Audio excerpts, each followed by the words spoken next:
quelques noms commencent à sortir. Les Français, les autorités françaises menacent les 20 dirigeants les plus proches de Tebboune. Le journaliste franco-algérien Mohamed Seifaoui vient de révéler quelques noms. L'ancien directeur de cabinet de Tebboune, Abdelaziz Khelef, ça on sait qu'il avait des biens, il avait des appartements en France, à Paris. Kamel Seti Saïd, le directeur général de la communication, le directeur général de la direction de la communication de la présidence de la République. Walid Saadi, l'actuel ministre des Sports.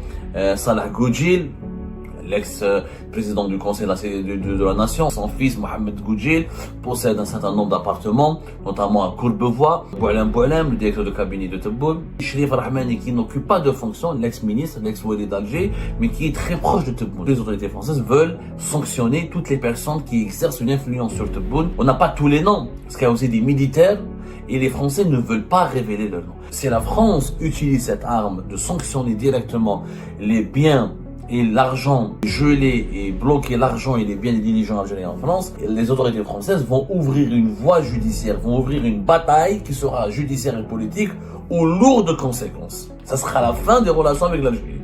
Parce que derrière ces biens et avoirs financiers immobiliers des dirigeants algériens, il y a des scandales de corruption. Quelques noms commencent à sortir. Ces 20 personnes, comme on l'a dit tout à l'heure, ils étaient très faciles enfin à deviner.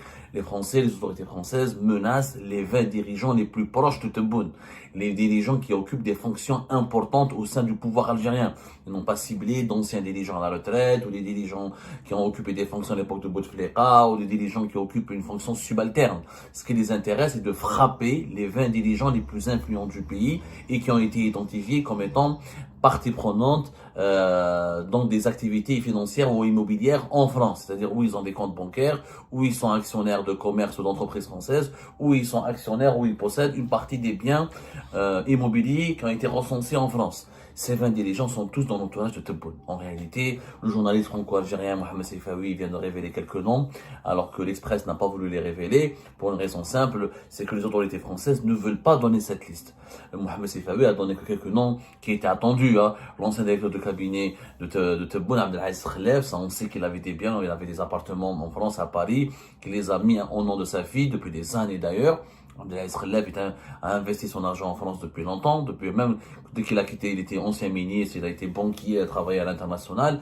Abdelaziz Khelef, c'est un cas particulier, comme il a travaillé à l'international dans des banques, etc., avec des banques internationales, il pourrait peut-être justifier une partie de ses placements en France. C'est pas le cas de Kamel Seti Saïd, le directeur général de la communication, le directeur général de la direction de la communication de la présidence de la République, qui a été identifié comme ayant des biens et il est cité dans des biens ou des comptes bancaires en France. Walid Saadi, l'actuel ministre des Sports. Salah Goudjil, l'ex-président du Conseil de la Nation, on le dit depuis des années, nous on a été les premiers à le dire. Son fils Mohamed Goudjil possède un certain nombre d'appartements, notamment à Courbevoie, dans la banlieue de Paris, dans l'une des banlieues chics de Paris, collée à la Défense, à Paris, le quartier des affaires de Paris, de la capitale française.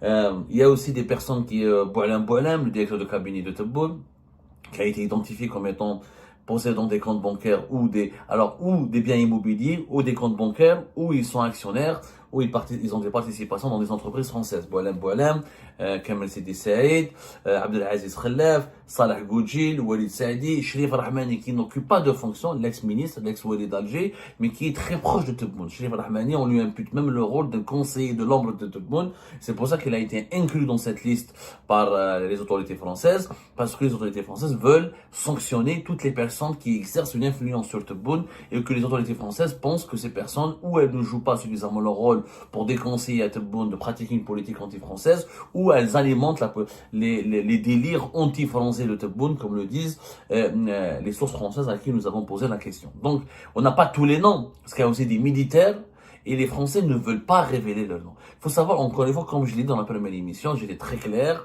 les autorités françaises ne veulent pas aller jusqu'à utiliser cette arme. C'est parce que si la France utilise cette arme de sanctionner directement les biens et l'argent, et geler et bloquer l'argent et les biens des dirigeants algériens en France, les autorités françaises vont ouvrir une voie judiciaire, vont ouvrir une bataille qui sera judiciaire et politique aux lourdes conséquences. Aux lourdes conséquences. Ça sera la fin des relations avec l'Algérie. Parce que derrière ces biens et avoirs financiers immobiliers des dirigeants algériens, il y a des scandales de corruption. Il y a des affaires de corruption. Il y a des Salah Goudjil et sa famille. Comment ils ont pu avoir des appartements en France à Paris? Mohamed Goudjil en a parlé, nos filles Courbevoie. Comment quelqu'un il a fait toute sa vie la politique, son fils, il a été diplomate à un moment donné ici en France. Il a travaillé un petit peu comme au consulat d'Algérie à Pontoise. Mais en aucun moment, ses revenus ne peuvent justifier le patrimoine qu'il dispose ou qu'il a pu s'offrir à Paris en France. C'est pas possible. Même les Français, quand ils travaillent toute leur vie, ils peuvent pas acheter à Courbevoie, dans le 16e arrondissement, à Neuilly-sur-Seine, à Puteaux. Ça, c'est des villes très chics en France. Il faut être riche. C'est-à-dire, les logements là-bas, les appartements valent entre 500 000 jusqu'à 1 million d'euros. C'est extrêmement cher. Dans les petits studios, c'est 400 000 euros. Donc, c'est de la corruption. La France, elle est très mal à l'aise dans cette histoire. Parce que si elle révèle les affaires de corruption des dirigeants algériens, eh ben, l'opposition en France, la justice française, les médias français vont tous se poser la question de la complicité.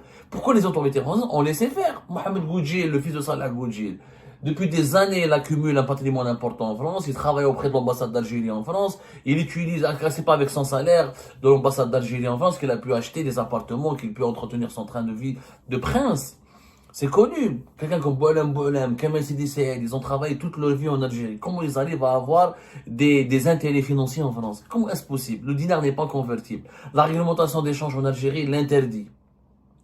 Il y a le cas de Walid Saadi et de Abdelaziz Khelef sur lequel nous sommes en train d'enquêter. On en parlera plus tard. On est en train de préparer nos enquêtes parce que maintenant qu'Algérie part, on est en train de récupérer un certain nombre de documents. On fait des investigations. On est en train de recouper certaines informations très précises pour comprendre pour évaluer, pour faire du cas par cas, parce qu'il faut faire du cas par cas. Il y a certains politiques qui étaient déjà entrepreneurs, qui avaient déjà de l'argent ou qui avaient déjà un héritage familial, qui ont vendu leurs actifs en Algérie ou leur héritage familial pour faire des sociétés ou pour acheter des biens en France.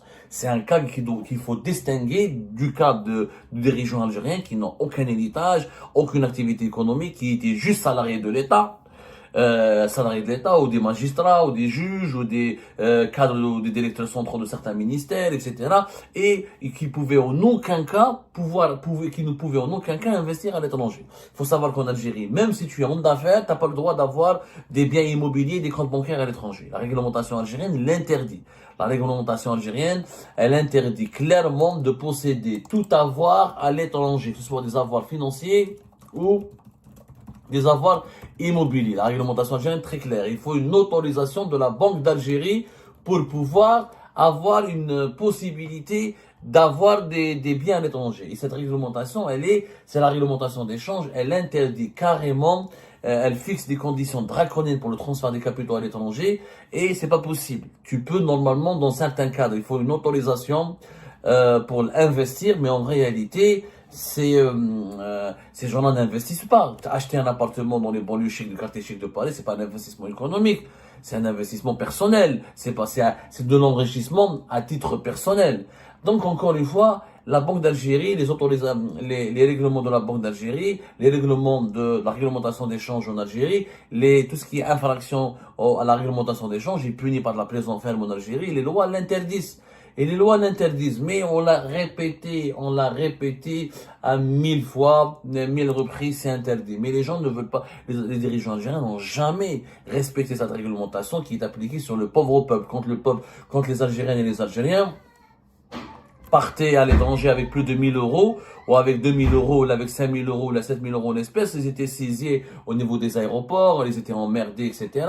Mais les dirigeants algériens, eux, ils se permettaient de transférer des millions d'euros à l'étranger en toute illégalité, avec des mécanismes sournois, en utilisant des facilitateurs, des intermédiaires, quelquefois des réseaux mafieux de blanchiment d'argent, et personne ne leur demandait des comptes. Mis à part une certaine presse indépendante et quelques opposants qui traitaient ce dossier de façon professionnelle et sérieuse, on n'en parle pas en Algérie, on n'en parle pas. Encore une fois, l'ordonnance 0311 du 26 août 2023 relative à la monnaie et au crédit, qui a été modifiée, complétée plus tard en 2014, elle interdit catégoriquement de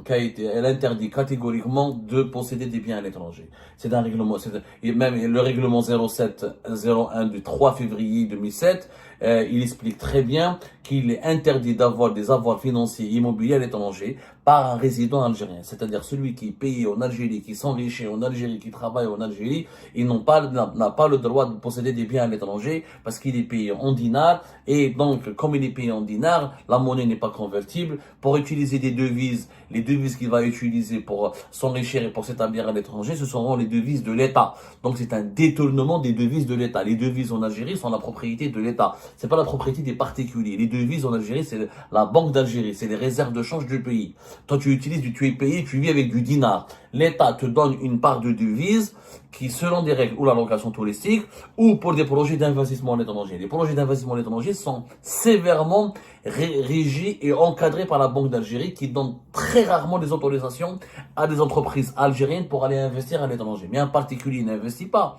Un particulier, هذو les dirigeants بولم كما سيدي سعيد صالح القوجيل وليد سعدي شريف رحماني, c'est pas des entreprises, c'est des particuliers. Ils sont partis, ils ont des biens ou des comptes bancaires ou des intérêts financiers en France ou des intérêts immobiliers en tant que particuliers. Donc la réglementation sur les investissements ne s'applique pas. Les peines d'emprisonnement pour la loi algérienne sont de 2 ans à 7 ans, plus des amendes, plus la confiscation des biens etc., du corps du délit, des moyens utilisés pour faire ces biens à l'étranger. Donc on fera une autre émission à part pour expliquer. On a déjà parlé à 1000 reprises de cette réglementation d'échange en Algérie et comment elle interdit la détention d'avoirs financiers à l'étranger. Mais c'est ce sujet qui est toujours incompris par les Algériennes et les Algériens. Le fameux ordonnance 03 du 26 août 2023 et l'ordonnance et le règlement du 0701 du 3 février 2007, qui est le règlement 0701 de la Banque d'Algérie, notamment l'article 8, qui parle de la constitution d'avoirs financiers immobiliers à l'étranger par les résidents à partir de leurs activités en Algérie est interdite. Donc, il y a un manque de pédagogie là-dessus, il y a une flagrante violation de la loi algérienne, c'est sûr, mais maintenant, l'entourage de Tebboune, il est piégé.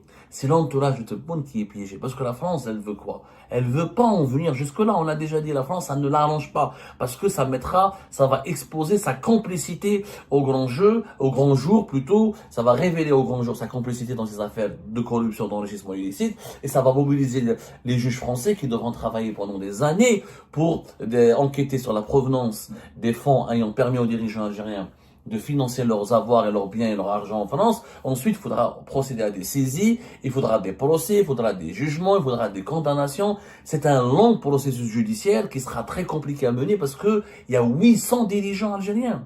Plus de 801 dirigeants algériens à la retraite ou ayant occupé des fonctions en présent ou par le passé qui ont de l'argent et des biens immobiliers et des investissements en France.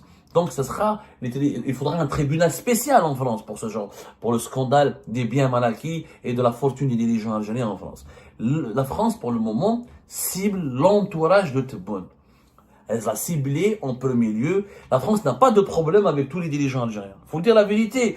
Il y a effectivement une part d'hypocrisie. Vous allez me dire, effectivement, il y a une part d'hypocrisie. Les dirigeants algériens qui ont des biens en France et qui n'ont pas de problème avec la France et qui n'ont pas pratiqué une politique anti-française et qui n'ont pas menacé ou touché aux intérêts français, ils seront épargnés, ils ne seront pas cités, ils ne seront pas inquiétés.